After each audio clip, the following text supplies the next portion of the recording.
Oke, halo selamat siang. Kita ketemu lagi di channel Sevanya Daniela. Hari ini saya akan membahas salah satu soal matematika pertanyaan teman kita di kolom komentar. Ini sekitar 2 minggu yang lalu ya.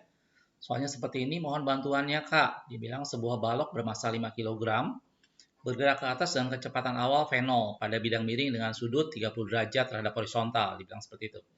Terus oleh karena koefisien gesek antara balok dengan bidang miring kecil, yaitu sebesar 0,15, maka setelah naik ke atas, balok tersebut turun kembali. Jadi dia bergerak ke atas terus merosot kembali ke bawah gitu ya. Dan sampai di tempat semula dengan kecepatan sebesar 7,66 meter per sekon. Yang ditanyakan dalam soal ini adalah tentukan kecepatan awal balok tadi atau V0-nya. Oke, ini yang sebentar kita akan coba kerjakan ya. Oke, tapi sebelum saya membahas soal ini, saya ingatkan kembali buat kalian yang baru pertama kali mampir di channel Sevanya Daniela. Pada channel ini kita menyajikan pembahasan soal dan penjelasan materi untuk matematika, fisika, kimia, dan biologi, gitu ya.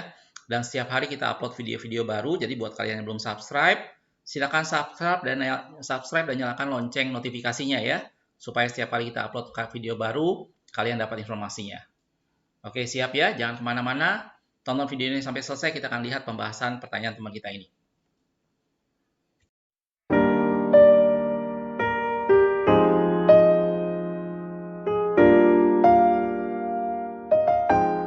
Mengerjakan soal ini, saya coba gambarkan di sini adalah sebuah benda yang merah ini ya, berada pada sebuah bidang miring yang di soal dikatakan sudut kemiringannya 30 derajat. Jadi ini adalah sudut kemiringannya 30 derajat. Ini yang pertama.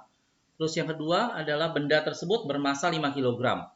Jadi massa benda ini adalah 5 kg gitu ya. Terus sudah gitu dibilang permukaan ini mempunyai gaya gesekan yang besarnya memang tidak terlalu besar yaitu 0,15. Jadi ini ada mu-nya 0,15. Oke, ini dulu. Nah, dibilang di soal dia bergerak ke atas dengan kecepatan V0. Gitu ya. Jadi ini punya kecepatan V0. Jadi pertama dari 1 pindah ke 2. Jadi posisinya dari yang merah menjadi yang warna pink ini. Itu gerak yang pertama terjadi. Nah, setelah itu dia bilang setelah sampai di posisi kedua, kemudian si benda tersebut akan jatuh kembali ke posisi semula. Jadi ada gerak yang kedua, di mana dia akan jatuh kembali ke posisi yang semula. Dan dia bilang pada saat dia sampai di posisi semula, V-nya V yang baru itu adalah 7,66. Nah, ini angkanya tidak terlalu bagus. 7,66 tapi nggak masalah, meter per sekon. Gitu ya. Jadi soalnya kurang lebih seperti itu. Benda dari merah berpindah sampai ke pink. Di tempat yang pink kemudian dia diam dan kemudian jatuh kembali ke posisi yang merah. Nah, pada saat sampai ke posisi yang merah kecepatannya menjadi 7,66. Di soal ini yang ditanyakan berapa kecepatan awal waktu dia mulai bergerak dari yang merah ke yang pink ini. Ini yang akan kita coba kerjakan. Oke, nah untuk mengerjakan soal ini kamu harus ingat bahwa yang pernah kita pelajari pada dinamika atau hukum Newton, benda yang berada pada satu bidang miring, dia selalu ada gerak yang arahnya berlawanan dengan arah gerak, yaitu gaya gesekan. Dan yang kedua adalah ada satu gaya yang mengakibatkan dia jatuh ke bawah, yaitu mg sin theta. Gitu.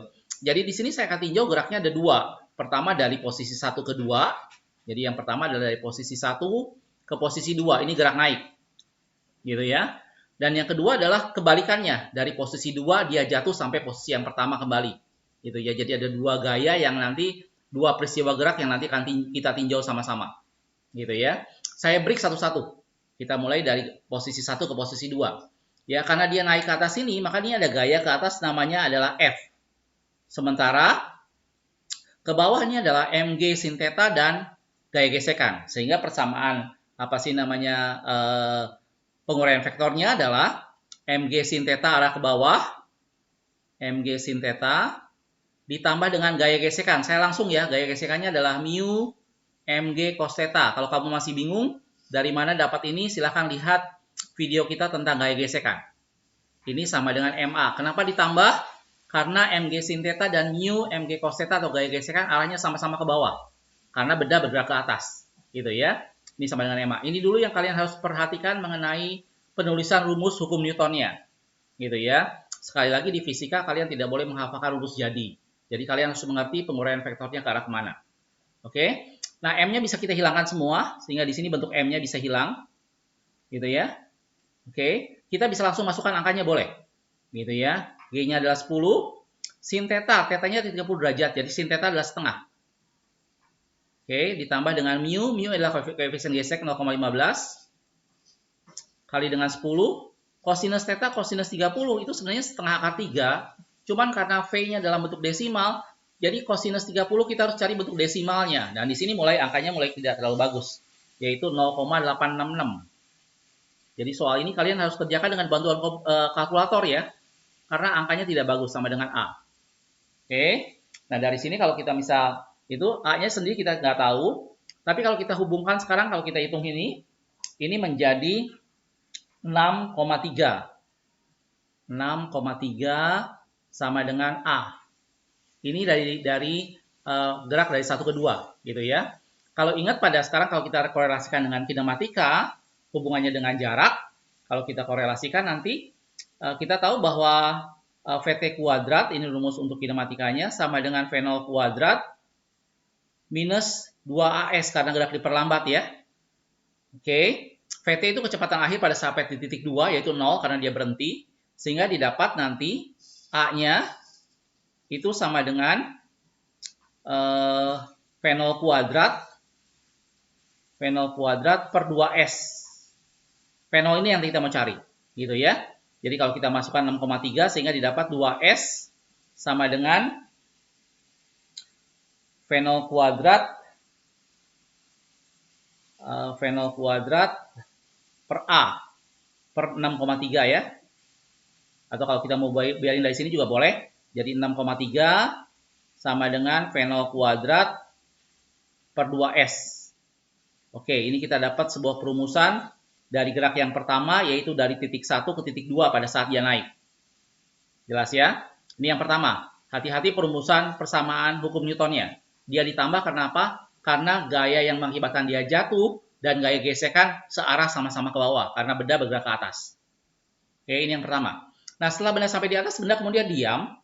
Dan dia akan jatuh kembali ke posisi 1. Jadi dari yang pink, sekarang dia akan bergerak jatuh kembali ke posisi yang kedua. Yang pertama, yang merah ya.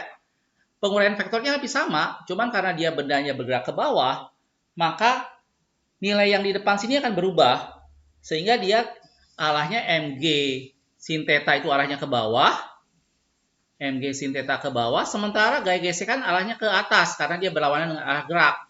Jadi ini adalah minus mu mg cos theta sama dengan ma. Rumusnya hampir mirip dengan sebelah ya, cuman yang sebelah adalah plus, yang sini minus. Plus kenapa? Karena dia sama-sama searah, minus karena dia berlawanan arah. Oke, ini adalah bendanya jatuh dari posisi 2 ke posisi 1. Sama seperti tadi, kita hapus, coret M-nya, masanya, jadi massa benda kita tidak perlukan. Angkanya boleh kita masukkan. Oke, jadi ini 10 kali setengah, gitu ya. Dikurangi dengan 0,15 kali dengan 10, kali kosinusnya adalah 0,866. 866 sama dengan A. Oke. Nah, ini kalau kita hitung, ini kita dapat hasilnya adalah 3,7 ya. Ini adalah 3,7 sama dengan A. Oke. Nah, ini apa sih namanya, yang A sendiri sama seperti tadi.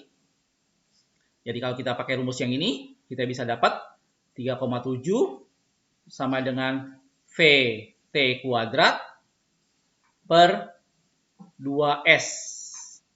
Ya, A-nya kita bisa ganti dengan ini menggunakan rumus yang sama.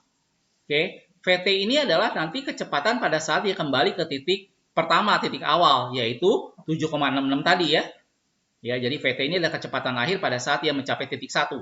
Sehingga dari sini kita bisa dapat 2S-nya, nanti kita substitusikan. Logika berpikirnya gitu ya. Oke, jadi kalau saya masukkan sini, 2S sama dengan VT-nya adalah tadi 7,66. Tadi saya sudah bilang sekali lagi, ini angkanya tidak terlalu bagus, ya. Jadi kamu perlu bantuan kalkulator untuk menghitung ini. Kalau saya buat desimal, ini pecahan ini menjadi 23 per 3. Gitu ya. Ini menjadi 23 per 3. 23 per 3 kuadrat. Gitu. 23 per 3 kuadrat. Dikurangi dengan, ini pindah ke sini per 3,7 ya. Per 3,7. Oke. Ya, sampai sini dulu. Sebentar saya akan hapus ininya biar kalian tidak bingung. Apa tuh namanya, udah mulai banyak ya. Oke, jadi 2 yang saya kotakin ini saya akan keep. Ya, untuk kita melihat bahwa yang ini didapat dari perumusan yang 2 sampai ke 1 waktu dia jatuh, yang kotak yang pertama didapat dari waktu dia pertama kali naik. Fenol inilah yang kita akan cari. Gitu ya. Sebentar, saya akan hapus sebentar ya. Kita bersihkan, jadi saya tetap pertahankan yang udah saya kotakin ya. Tugas kita adalah mencari fenol ini. Jadi kalau di sini saya lanjutkan di sini ya. Jadi ini adalah fenol kuadrat sama dengan, ini saya bereskan, 6,3 kali dengan 2S. 6,3 kali dengan 2S. Saya biarkan 2S, kenapa? Karena ini nanti saya tinggal substitusikan yang ini. Supaya tidak kita hitung S-nya lagi berapa. Karena saya sudah bilang, ini angkanya tidak terlalu bagus, sehingga kalian perlu kalkulator untuk mengerjakannya, bantuan kalkulator ya. Oke, jadi saya masukkan sekarang fenol kuadrat sama dengan 6,3 kali dengan 2S-nya adalah ini. 2S-nya adalah 23 per 3 dikuadratkan. 23 per 3 dapat dari mana? Itu adalah 7,66 ya. Dikuadratkan. Udah gitu per 3,7. Ini adalah 2S-nya yang didapat dari sini ya. Ini adalah 2S-nya. Oke, kita tinggal hitung biasa sekarang. Saya hitung cepat aja. 6,3 kali ini nanti kalian bisa coba sendiri. Ini didapat nilainya adalah 100,081. 100,081. Gitu ya, atau saya bisa bulatkan menjadi 100. Ini adalah fenol kuadratnya. Sehingga dari sini kita bisa dapat bahwa fenolnya adalah akar dari 100. Itu adalah 10 meter per sekon. Ini adalah jawabannya. Jadi ditanyakan dari teman kita adalah berapa kecepatan awal pada waktu benda itu mulai bergerak dari posisi 1 ke posisi 2. Jawabannya adalah 10 meter per sekon. Apabila dia bergerak dengan kecepatan 10 meter per sekon, maka pada saat posisi 2 dia akan jatuh kembali, dan pada saat kembali di posisi awal, kecepatannya 7,66 meter per sekon kuadrat. Oke, mudah-mudahan penjelasan ini bisa kalian mengerti, tapi kalau masih ada yang bingung, ada yang belum paham, silakan tulis pertanyaan kamu di kolom komentar di bawah ini ya. Jangan lupa juga buat kalian yang punya PR atau ingin dibuatkan video seperti ini, foto kirim ke email yang ada di kolom deskripsi. Oke, makasih sudah menonton. Kita ketemu di video berikutnya.